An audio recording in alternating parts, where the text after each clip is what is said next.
Agora, gente, nós vamos conversar sobre planejamento financeiro.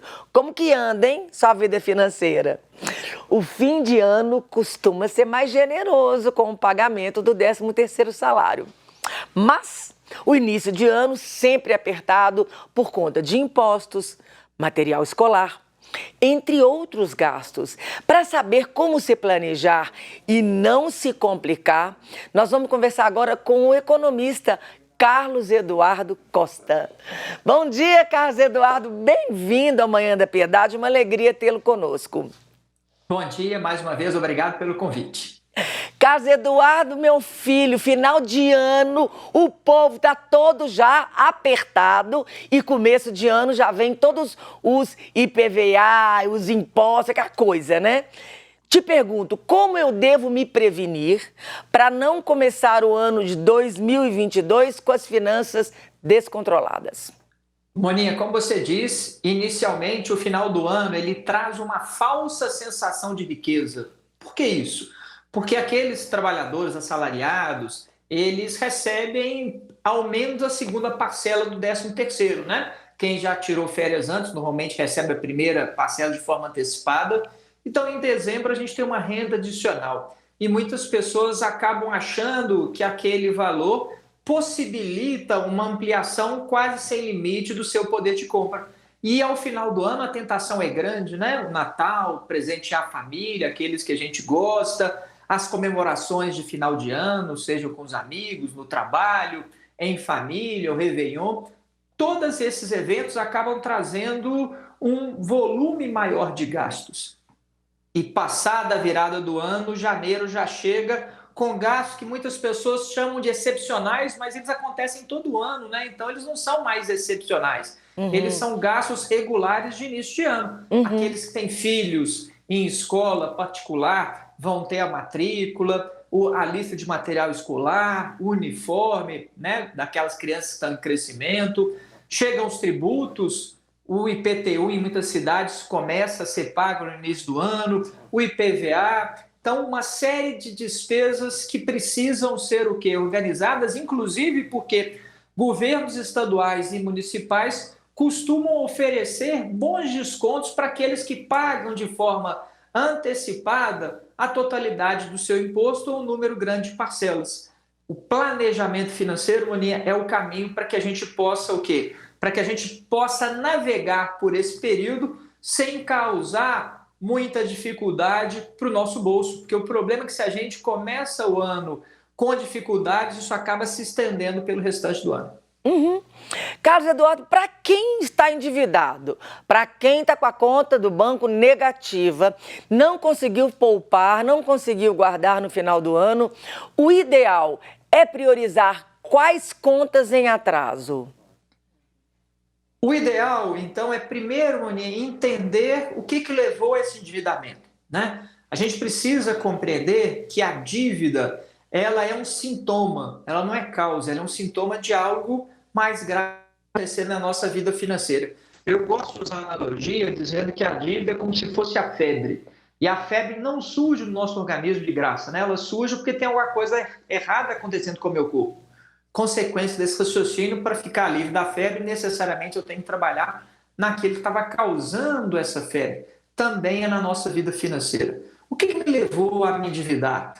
Normalmente, a causa mais comum é o desequilíbrio. Gastar mais do que se ganha. Para que eu possa resolver, combater essa dívida, eu tenho que trabalhar o problema. Caso contrário, caso eu continue a cada mês gastando mais do que eu ganho, ou seja, com uma despesa maior que a minha receita, essa dívida não tem como diminuir. Ela só vai aumentar. Então, é entender a situação e buscar estratégias. Se eu estou desequilibrado, eu tenho que buscar o quanto antes o quê? Reequilibrar. E reequilibrar, Moninha, passa por duas estratégias. A primeira estratégia é aumentar meus ganhos. Como que eu posso aumentar os ganhos?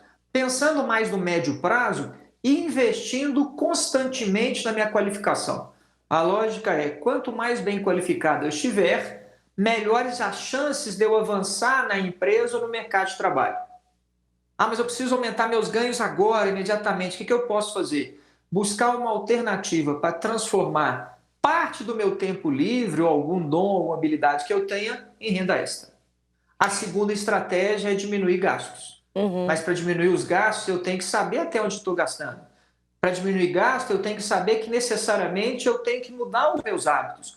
Porque se eu continuar tendo os mesmos hábitos, a minha despesa vai ser a mesma. É importante, então, compreender para onde está indo meu dinheiro e refletir sobre cada um desses gastos. Carlos Eduardo, o ideal seria a gente anotar tudo que entra e tudo que gasta? Mesmo que seja um pão, R$1 que eu comprei num pão de queijo, R$2. Anotar esse gasto? Na realidade, Moni, o detalhamento ele pode ser aquele que me traga uma informação importante. Qual informação importante? Quais têm sido as minhas escolhas? Quais têm sido os meus gastos? Porque os nossos gastos são as escolhas que a gente faz para o nosso dinheiro. E por que é importante eu ter conhecimento do real, daquilo que efetivamente eu estou gastando? Para que, Moni, eu possa fazer uma reflexão. Qual reflexão? Olhar para aquele gasto, olhar para aquela escolha e me perguntar, estou satisfeito com esse gasto? Porque aí tem duas respostas. A primeira resposta é: eu estou satisfeito. Está dentro do que eu gostaria de gastar, dentro da minha possibilidade de renda, não está me privando de outras escolhas. E se eu estou satisfeito, toco o barco, sigo a vida. Mas tem outra possibilidade: não estou satisfeito. Estou gastando com determinada coisa mais do que eu posso, mais que eu gostaria, mais do que eu acho adequado. Aí o que eu tenho que fazer, então, mudar meus hábitos. Porque se eu continuar com os mesmos comportamentos, qual vai ser o meu gasto ao final do mês? O mesmo. Então, como é que eu posso mudar? E aí eu tenho que rever as minhas escolhas. Vamos dar um exemplo. Descobri que eu estou gastando mais com lazer do que efetivamente eu gostaria. O que eu posso fazer? Tentar buscar um valor que eu ache adequado e distribuir ao longo da semana. Saber quanto que eu posso gastar para o final de semana. De repente, me planejar para que eu vou gastar um final de semana sim, outro não, que aí fica dentro daquilo que eu estabeleci. Ou seja, eu vou definir como que eu vou conseguir atingir aquele objetivo que eu estou traçando. Entendi. Então, o ideal é que no fim do mês sobre qual porcentagem da renda para as eventuais necessidades. Vamos supor que eu já estou em dia, está tudo bem. Qual que é a porcentagem ideal que eu preciso deixar guardado para eventual problema que venha acontecer, um gasto que não estava contando? Moni, eu digo que o ideal é o máximo que você conseguir. Eu não gosto muito de estabelecer parâmetros matemáticos, 10, 20, 30%, porque muitas vezes as pessoas não se encaixam, porque tudo vai depender do seu momento de vida. Vou dar dois exemplos distintos. O primeiro exemplo: eu sou solteiro, tenho um bom emprego, tenho um bom salário, eu tenho uma estrutura de gastos. Outro exemplo: eu sou casado, tenho um filho recém-nascido, eu tenho outra estrutura de gastos. Então, meu orçamento vai ser bem diferente. Talvez nesse momento, que eu estou vivendo, eu consiga guardar menos dinheiro. Mas eu sempre falo que o máximo que eu consigo guardar, que eu posso guardar, que eu planejo guardar, vai ser o melhor. Por quê? Porque quanto mais eu guardo, mais próximo eu vou estar dos meus sonhos, dos meus objetivos. Entendi. Quanto mais dinheiro eu consigo guardar cada mês, mais eu me aproximo da realização dos meus sonhos, independente de que sonhos sejam esses. Claro. Além do erro que a gente comete de gastar mais do que ganha, quais outros erros mais comuns que você percebe que cometemos e que acabam nos complicando? Alguns erros são de sempre postergar, é meio uma analogia quando a gente sente que a gente está um pouquinho acima do peso que a gente gostaria de estar e resolve que vai fazer um regime, mas sempre após a próxima data, não é isso? Então deixa passar o Réveillon, deixa eu voltar de férias, deixa o próximo final de semana, no início da semana que vem. Então a gente sempre está deixando para organizar as nossas contas no próximo mês. E aí no próximo mês, quando a gente viu, o ano já acabou. E aí, no final de 2022, eu vou ter a mesma sensação de tristeza, de impotência que eu estou tendo agora em 2021. Poxa, as coisas não caminharam como eu gostaria. Claro, você continua tendo ao longo de 2022 o mesmo comportamento que teve em 2021. É lógico que o resultado seria o mesmo, Para ter um resultado diferente, você teria que ter agido de forma diferente. Outra questão muitas vezes a nossa vida financeira acaba sofrendo as consequências de algumas questões emocionais da nossa vida pessoal, dos nossos relacionamentos, e a gente acaba descontando na vida financeira, sejam frustrações pessoais, de relacionamento. Ah, eu tô tão assim triste e tal, não é possível que eu não posso nem me permitir fazer tal coisa, comprar tal coisa, etc. E a gente acaba a reboque da emoção, muitas vezes comprometendo a nossa vida financeira. É isso mesmo. Bom, vamos falar das crianças, né? Que acabou ganhando um dinheirinho no Natal, do avô, do tio, do padrinho. E como ensiná-los a ter uma consciência financeira desde cedo? É um tema extremamente relevante, importante, porque, primeiro, porque hoje as crianças participam cada vez mais ativamente da vida financeira das famílias, né? Ao contrário de um modelo mais ligado ao passado, onde dinheiro não era assunto de criança, tudo era resolvido pelos pais, hoje não. Os filhos participam. Eu mesmo tenho dois filhos, a Maria Eduarda de 13 e o João Pedro de 5, e eles participam ativamente da vida financeira da minha família. Então é importante que a gente tenha filhos com uma consciência melhor na relação com o dinheiro para impactar positivamente o nosso dia a dia financeiro. E como é que a gente vai fazer isso, Morinha? Trabalhando com os nossos filhos no dia a dia, em situações do cotidiano. E esse exemplo que você trouxe, né, um presente recebido no Natal, é uma perspectiva importante começar a trabalhar com os nossos filhos os 4 pilares de uma boa educação financeira: ensiná-los a ganhar, gastar, poupar e doar. Então, qual que é o objetivo para aquele dinheiro que eles ganharam, né? Será que é gastar com alguma coisa e aí já posso mostrar a diferença entre o que eles estão querendo e precisando? Será que a gente pode guardar para um objetivo próximo? A família está viajando daqui a pouco de férias, talvez eles queiram levar esse dinheiro para alguma compra durante a viagem.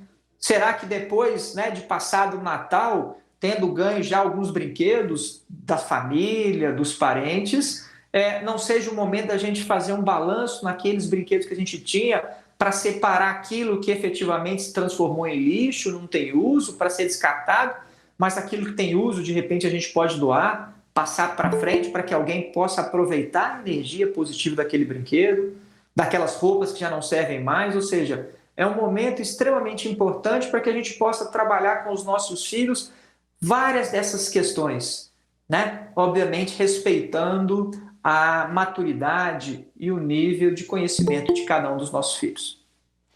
Entendi. Eu sei que você desenvolve um trabalho com crianças e eu queria que você falasse mais sobre isso. Os pais que estão nos assistindo, que querem ter uma consultoria, como que é esse trabalho que você faz, como que tem acesso a isso? Então, eu já tenho algum tempo, né? Acabei já mais de 15 anos trabalhando com educação financeira e eu acabei mergulhando bastante nessa questão de educação financeira para crianças por 2 razões. Primeiro, como eu já disse, já tinha filha, queria expandir minha família, sabia da necessidade, né, de trabalhar essa temática com os nossos filhos, e também via muitos dos adultos para os quais eu prestava consultoria, para os quais eu dava palestras, com problema na sua vida financeira, e muitas vezes os problemas tinham sua origem quando? Lá atrás, na infância, na juventude. Ou seja, se eles tivessem tido um contato melhor com conteúdo mais qualificado, que tivesse os ajudado a ter uma relação mais saudável com o dinheiro, eles hoje estariam aproveitando disso. Então, eu comecei a desenvolver conteúdo, já escrevi alguns livros, também algumas ações, né, para pais e crianças. E hoje, muito do meu trabalho, através do Instagram, eu tenho um perfil, @meu.dinheiro, onde eu estou sempre trazendo essas reflexões para os pais, para as crianças, sobre como trazer isso para o nosso dia a dia e para que efetivamente falar sobre educação financeira, trabalhar a educação financeira, seja uma das atividades naturais e normais de toda a família no seu dia a dia. Então, quem quiser ter um pouco mais de conhecimento sobre esse trabalho, até saber um pouco mais dos livros que eu escrevi, seja para crianças, seja para adultos nessa temática, pode me achar lá no Instagram, no @meu.dinheiro. Então, na tela, os dois Instagrams estão aqui na tela, @CEFCosta68 e @meu.dinheiro. Gente, vai lá, tirar dúvida. O Carlos Eduardo, você falou uma coisa interessante dos 4 pilares, que um dos 4 pilares é doação. Como ensinar a criança, né, a ser mão aberta, a doar? Então, primeiro é importante quando a gente saber o que é doar. Doar é fazer algo por alguém sem esperar nada em troca, não é isso? É estar a serviço do outro.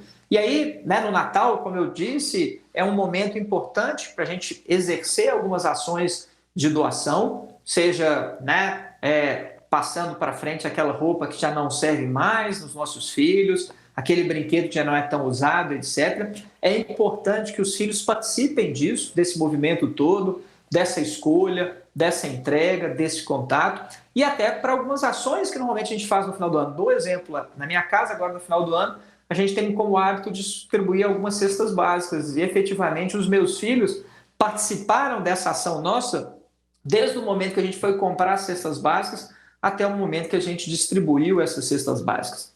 Mas também é importante, Moninha, deixar claro que doação não é só o material, não é isso? A gente também tem que incentivar os nossos filhos, mostrando que doar também significa estar à disposição do próximo, compartilhar aquilo que a gente tem de bom, o conhecimento, a nossa experiência. Então, tudo isso é o quê? Tudo isso são possibilidades para que a gente possa doar, para que a gente possa acrescentar, para que a gente possa ajudar a que o mundo que a gente está criando seja melhor do que o mundo que a gente recebeu.